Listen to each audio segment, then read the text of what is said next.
high school, and Lucy Campbell, if you don't know Lucy Campbell, you should know that great songwriter, was my English teacher, and she thought that she loved me. And she said, well, Irma, but you're going to go to school. We're going to see that you get into college. But anyway, I got it. I did go to Alabama State and didn't have this. After my mother died, all my sisters and brothers went to Chicago and California to live, except my oldest sister who stayed in Memphis. I always felt she didn't like me. I shouldn't say it, but I always felt she didn't like me. But I stayed here in Memphis. So I was kind of alone. I've always been kind of alone. I never felt that I really had a family. And I think that's why I am always so as I am around people. But anyway, when I went to, after I went to Melrose and went to Alabama State, I was able to stay there at Melrose for 24 years. And then Maggie Barnett, Maggie, no, that's a friend of mine, McDowell. And I'm going to finish the message, but I just had to say, I just had to let you know that I didn't know, I want you to know that Neely was quiet, a doll. And of course, I will never forget Francella's family. And I used to war, and I wanted to know, I just want to know where, they don't know how much you don't know how much I remember about you. I may not remember exactly the names, but I remember the family. And I remember, a lot of things I remember, but it's just wonderful to be here. Now, I went to Melrose and taught there. I graduated from college in 45, you're counting, right? Yes. And I went to Melrose and I taught 24 years. And I went to Memphis State, the University of Memphis, taught 21 years. Then I've been out for 21 years on retirement.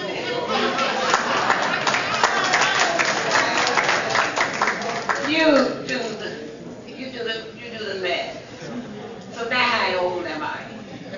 And you're wondering why I'm having this pain. How old am I? You got to do the numbers now. I told you. How old am I? Now you don't. I am now 89 years old. And you know,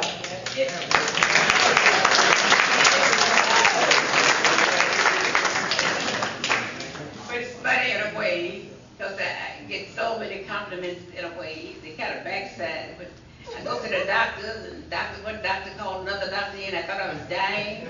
And he said, look at this woman. And I went, what? Look at this woman.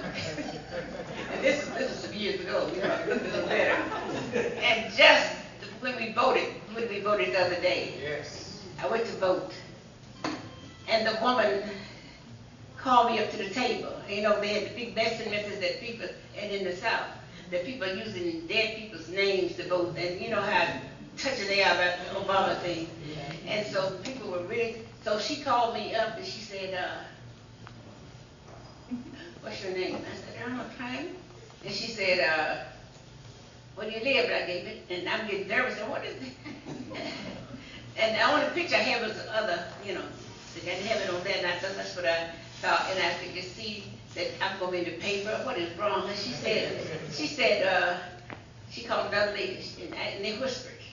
And I said, now I got mad.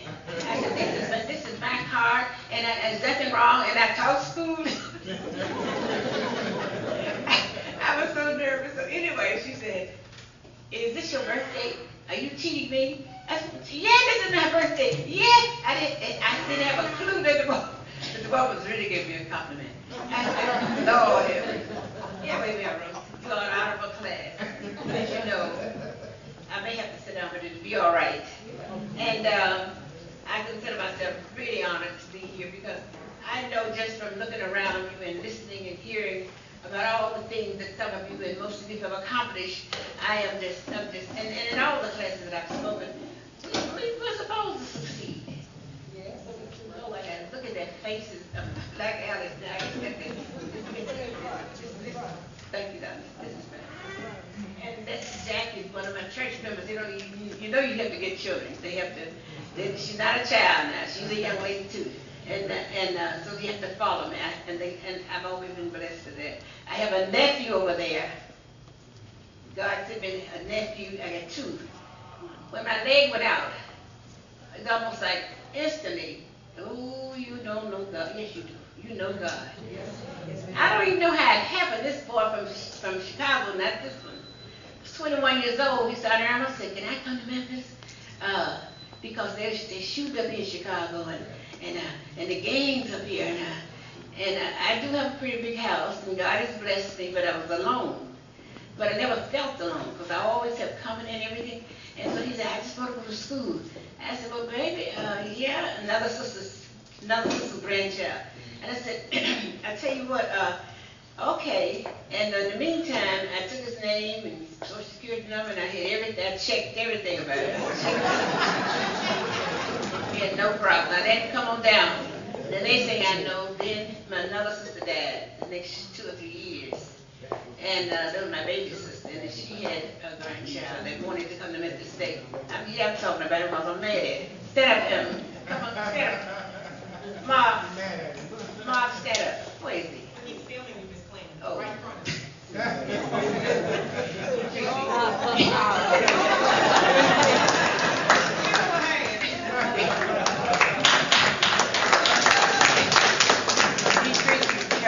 Bob Adam Ford. He's related to Reverend Van Ford, and he is staying with me. He's getting his degree. Came to Memphis to go to Memphis State University of Memphis. Although he talks about it, but why did he go to school in California? Well, he's from Compton, but so he's with me, and I just will get that all out of the way. But I just want to say you have so many wonderful people that have done so many things, and we take up a lot of time, I know, but you know. When it comes, you in your own building, you don't think you have a certain time to get out.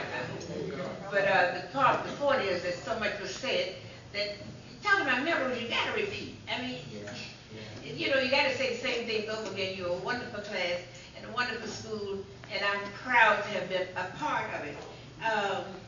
So since we do come together, and we know we came together with deep reverence for God to be here, because as Rudy said, somebody said, I think it was Rudy, that you don't know. But we do know you will be another 50 years.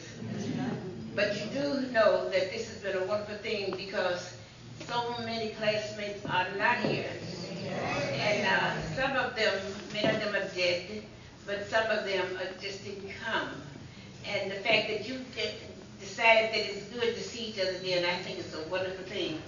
And the things that you have accomplished, the jobs you have, it just never, you know, I'm always amazed at what I hear. And I've often wondered what happens is, you know, when they call, I know there was a brother. When they call, there was a sister. I know them. I just can't get them all together. And when they call, they remember me very well, because he's a little rascal. You know, and all everybody knows D. Martin. And Rudy is supposed to be skinny. I know. What happened to him? Where's did Charles Epps sit here? Oh, I'm so sorry.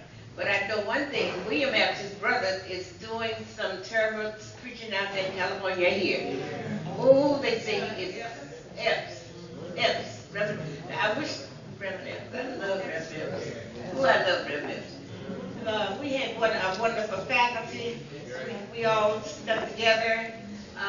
We all know that Melrose was the best school in the state.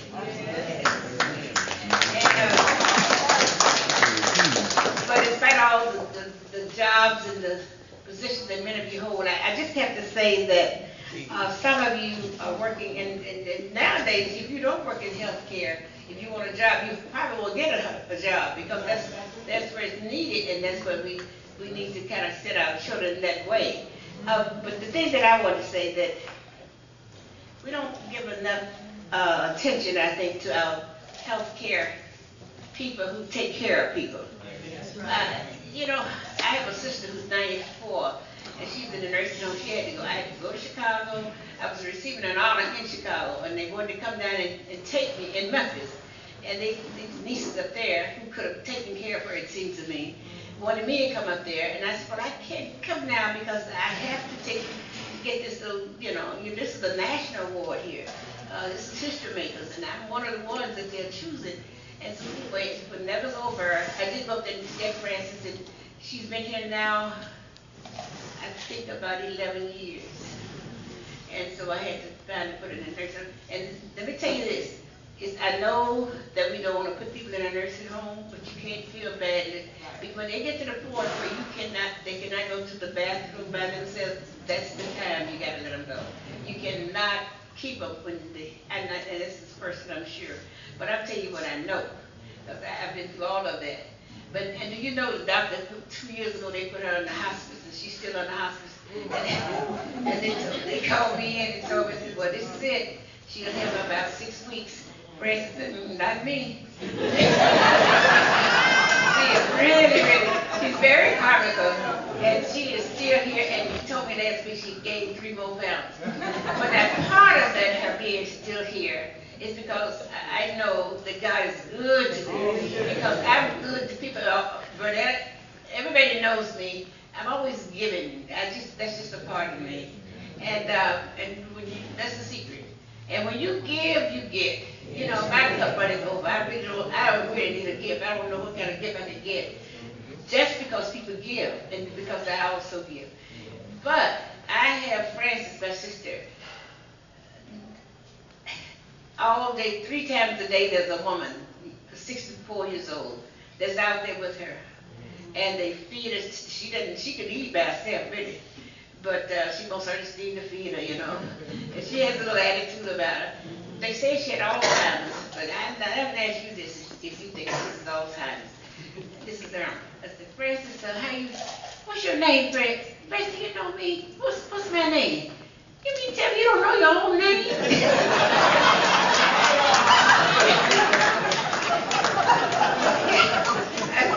I remember I said, Francis, well, what you gonna do today? What else can I do? I don't think she ever had also. I think she just had a stroke. And just, you know, but anyway, she's still here. And I think probably going to be the one to put me away. But anyway, okay, let me just a little bit of paper. Okay, we come together to celebrate 40-year reunion from old Melrose High. I can remember all of you so well when you were young and carefree. And I was kind of young. I was young then. And but look at us today, all of us. All Social Security, all have AARP cards, Medicare and asking for seniors discount.